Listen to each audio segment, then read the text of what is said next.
Valentine's. Happy Valentine's. Ano gusto mo? Flowers. Flowers? Ah, Chocolates gusto mo? syempre. Flowers and chocolates. Ah,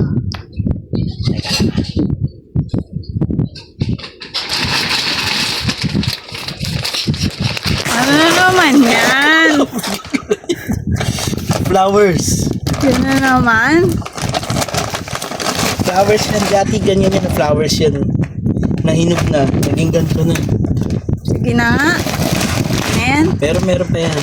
So, chocolates. Yan. Chocolates. Meron pa. Ano? Gusto busina natin. Ano yan? Ito po.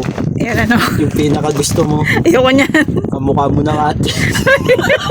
Visit ka. Pag nakikita ko nga ito, naalala kita eh. Yan, Parang ano? picture mo. Bentang bento.